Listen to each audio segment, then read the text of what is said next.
नमस्कार दोस्तों, मेरे प्यारे दोस्तों। आज हम विज्ञान सामान्य विज्ञान में फिर से आपके लिए गजब से क्वेश्चन लेके आए हैं और उनका क्वेश्चन को जितने ज्यादा से ज्यादा आपको बता सके उतना बता रहे हैं। ठीक है, सीधे क्वेश्चन पे ही आते हैं। देखो क्वेश्चन कह रहा है विटामिन सी के संदर्भ में विचार करें। यह विटामिन विभिन्न आहार स्रोतों से लोहे के अवशोषण में महत्वपूर्ण भूमिका निभाता है।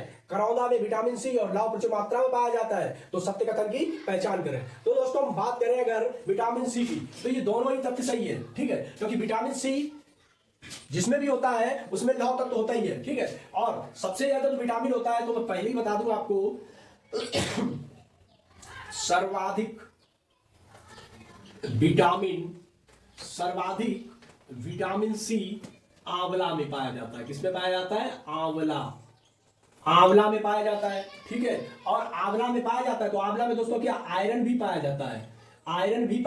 ठीक है, अब दूसरी बात करें, यहां पे जो कह रहे हैं करौंदा। ठीक है, करौंदा दोस्तों खट्टा होता है। अब हम बात कर रहे हैं आपको कि जो चीजें खट्टी पाई जाती है, खट्टी होती है, उनमें लगभग जो फल की बात कर रहा हूं मैं, फल जो भी खट्टे होते हैं तो उनमें क्या होता है? विटामिन सी होती है। ठीक है, अब आई करौंदा की, संतरा भी खट्टा है तो इसमें भी विटामिन सी होता है। ठीक है, मौसमी भी खट्टी है, इसमें भी विटामिन सी होता है। ठीक है, अब आते हैं करौंदा। तो करौंदा में भी तो जो बात कह रहा है क्वेश्चन में, तो विटामिन सी प्रचुर मात्रा में पाया जाता है। ठीक है, और ये क्या है? ये एक आवृतबीजी पौधा है। कैसा दोस्तों? आवृतबीजी पौधा है। ठीक है, करौंदा एक आवृतबीजी पौधा है। अब करौंदा जिसको एनीमिया रोग होता है, एनीमिया यानी खून की कमी, यानी विटामिन सी की कमी होगी तो उसे रोग प्रतिरोधक क्षमता कम होगी। ठीक है, एनीमिया में क्या होता है? आयरन आपके शरीर में कम होगा। ठीक है, तो एनीमिया के रोगियों को अगर आप करौंदा खिलाएंगे तो बहुत फायदेमंद रहेगा। ठीक है, मैं डॉक्टर नहीं हूं, मैं टीचर हूं, आपको बता रहा हूं। ठीक, एनीमिया के रोगियों को क्या होता है? करौंदा प्रचुर मात्रा में विटामिन सी और लौह तत्व दोनों प्रदान करता है। ठीक है, अब अगर आगे क्वेश्चन है, वो बात कह रहा है कि गोल्डन राइस के बारे में बहुत कुछ सुना है। आज हम देख लेते हैं और भी सुनते हैं। तो गोल्डन राइस में कौन सा विटामिन सर्वाधिक मात्रा में पाया जाता है? तो ये जो चावल होता है गोल्डन राइस, इसमें विटामिन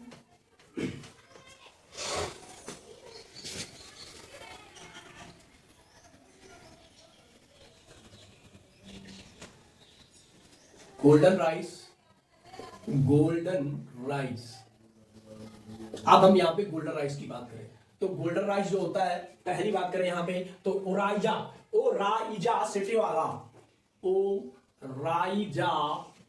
सिटा वाला। ठीक है, ये प्रकृति का पौधा होता है। क्या होता है? ओराइजा सेटा इवा चावल की किस्म होती है। सेटा इवा किस्म का चावल है ये। ठीक दोस्त, एक बात समझ में आई। और दूसरी बात, इसमें प्रचुर मात्रा में विटामिन ए भी पाया जाता है। ठीक है, और जिंक, आयरन, ये सारी चीजें पाई जाती हैं। जिंक, आयरन, ये सारी चीजें पाई जाती हैं। ठीक है, तो आपका ऑप्शन है वो आपका ए पार्ट बिल्कुल सही है, इसमें विटामिन ए पाया जाता है। ठीक, दूसरी चीज की बात करें कि जो यूरिया होता है, इसका निर्माण कैसे होता है? यूरिया जो हमारे शरीर के अंदर बनता है, हम यूरिया खाद की बात नहीं कर रहे हैं। तो यूरिया के बारे में बात करें, इसका जो होता है, जो प्रोटीनों का विखंडन होता है हमारे शरीर में, प्रोटीन का क्या होता है? विखंडन। प्रोटीन टूटते ना, कोई भी चीज हम खाते हैं या प्रोटीन्स, तो विखंडन में क्या होता है? यूरिया का निर्माण शुरू होता है। कैसे शुरू होता है? धीरे धीरे देखते जाइए दोस्त, क्या होता है इसमें। सही बात है जो आपको बार बार बताया, अमीनो अम्ल होते हैं। अमीनो अम्ल क्या करते हैं? ये हमारे जो भी अमीनो अम्ल ये प्रदान करते हैं यकृत यानी लिवर और आपके आमाशय यानी अग्नाशय जिसे बोलते हैं। ठीक है, तो अमीनो अम्लों समूह से निकल जाने पर ये बेहद जहरीले अमोनिया, क्या कहा? अमीनो अम्ल क्या करते हैं? इसमें जो जहरीली अमोनिया होती है उसको बाहर निकालते हैं।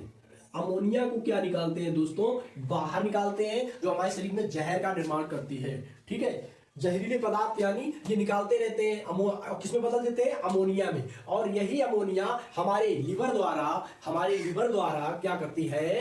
अर्थनी के चक्र के प्रभाव से किसमें बदल जाती है? लिवर यानी यकृत के द्वारा यूरिया में बदल जाती है। इस तरह हमारे यूरिया का निर्माण होता है। ठीक है, तो ये ऑप्शन आपका बिल्कुल करेक्ट है। ठीक है, चलो दूसरा कह रहा है ऊर्जा के बारे में, यानी ये भी ऊर्जा हमारी शरीर के अंदर के ही बारे में बात कर रहा है। ठीक है, कि क्वेश्चन जरा देख लेते हैं कि स्वतंत्र तंत्र के बारे में असत्य कथन की पहचान करें।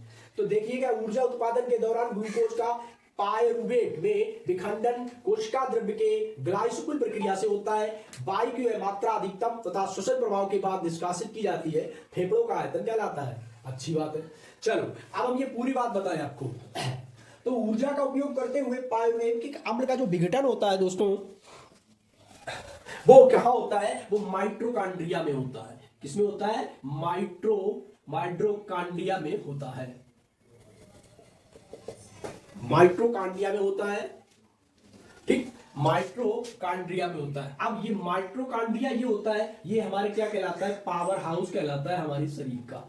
पावर हाउस कहलाता है, ठीक है, पावर हाउस कहलाता है। माइटोकॉन्ड्रिया कोशिका द्रव्य का, कोशिका का क्या कहलाता है? पावर हाउस कहलाता है। ये बात यहां पे समझ लीजिए, ठीक है। अब दूसरी बात क्या करता है, जो अब ये विघटन होता है, इस चक्र को हम क्रेब्स चक्र कहते हैं। जो ये विघटन किस वजह से होता है उसे कहते हैं क्रेब्स चक्र, ठीक है। तो क्रेब्स चक्र, इसकी जो खोज हुई थी मेरे भाइयों, ये भी हम बता दें, ये हुई थी 1937 में। क्रेब्स चक्र की खोज 1937 में हुई थी, जिससे माइटोकॉन्ड्रिया का निर्माण होता है पायरुवेटिक में। और क्या होता है, और जो हमारा श्वसन होता है वो क्या आपको बताइए किसके लिए? एटीपी के रूप में यूज किया जाता है। श्वसन हमारा एटीपी के रूप में होता है, ठीक है, एटीपी के रूप में संचित करता है। और तो ये जो कथन दिया था, कथन नंबर डी बिल्कुल सत्य है इस क्वेश्चन का, ठीक है। चलिए इसी तरह बढ़ते हैं एक और बढ़िया अच्छे क्वेश्चन की तरह, जो हमें रक्त के बारे में कुछ बात करनी है। तो कह रहा है कि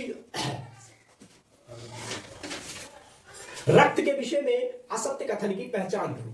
देखते हैं कौन सा रक्त के बारे में असत्य कथन है। कह रहे हैं रक्त एक संयोजी ऊतक है, रक्त में तंतुबंध होते हैं। मानव में रक्त की सबसे बड़ी कणिकाएं WBC होती हैं। हीमोग्लोबिन में हीम नामक बड़ा की उपस्थिति के कारण रक्त का रंग लाल होता है। तो इसकी जो सही बातें हैं वो हम निकाल के आपको सामने रखेंगे। तो वही हमसे पूछ रहा है इसमें सही बात क्या है। देखो क्वेश्चन आसान से ही आते हैं, लेकिन कभी कभी दिमाग में चढ़ते नहीं, तब ज्यादा दिक्कत होती है, ठीक है। तो जब आप रिवाइज करते रहोगे तो आप फटाफट इनका आंसर देते चले जाओगे, ठीक है। तो रक्त एक तरल संयोजी ऊतक है, ये तो हम जानते हैं। क्या है? रक्त लिक्विड। अब इसकी बात कर रहे हैं, ये क्या है? तरल संयोजी ऊतक, ठीक है। रक्त एक तरल संयोजी ऊतक है, ये बात भी बिल्कुल सही है। दूसरी बात अगर करते हैं रक्त के बारे में, तो इसमें हीमोग्लोबिन में हीम नामक बड़ से ही इसका रंग लाल होता है। बिल्कुल बात सही है, ठीक है, लिखने की जरूरत भी नहीं है। अब दूसरी बात कह रहा है कि इसमें सबसे बड़ी कोशिका क्या होती है? WBC होती है। भाई बिल्कुल सही बात कह रहा है। तो ऑप्शन नंबर बी आप फटाफट इसमें मार सकते हो। तो इसका आंसर है ऑप्शन नंबर बी, ठीक है। अब आइए दूसरा क्वेश्चन है, देखो पर्यावरण के बारे में आपूर्ति, संग्रहण, वर्गीकरण, पृथक्करण एवं पुनः प्रसंस्करण की चरणों की प्रक्रिया किससे संबंधित है?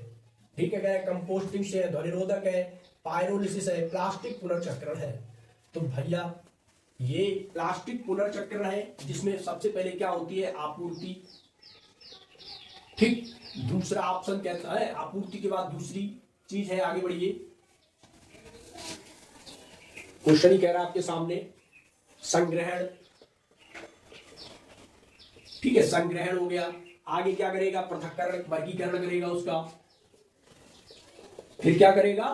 पृथक्करण करेगा, ठीक है। और पृथक्करण करने के बाद पुनः संस्करण, पुनः उपयोग कह लो, चाहे पुनः उपयोग भी कह सकते हो, ठीक है। ये हो गया पर्यावरण का जो आपका रिसाइकिल। तो इसको हम बोलते हैं, आपका ऑप्शन नंबर क्या है? डी पार्ट है। तो दोस्तों एक छोटा सा क्वेश्चन है यहाँ पे, कह रहा है मकड़ियों द्वारा उत्पादित रेशम क्या कहलाता है? टसर रेशम, मूंगा रेशम, घास रिम रेशम या अहिसा रेशम? तो दोस्तों बिल्कुल सही ऑप्शन है आपका सी पार्ट, बिल्कुल सी पार्ट आपका सही है। और ये कहलाएगा आपका क्या? गारिसस रेशम कहलाता है, ठीक है। तो दोस्तों यहाँ पे जो भी क्लास हम आपके लिए बनाते हैं बिल्कुल वही सटीक बनाते हैं एकदम से। ये क्वेश्चन कहीं ना कहीं जरूर आते हैं, आते नहीं आए हुए हैं, ठीक है। तो क्लास कैसी लगी हमें जरूर बताया करो, उसको लाइक शेयर और सब्सक्राइब जरूर करो। धन्यवाद।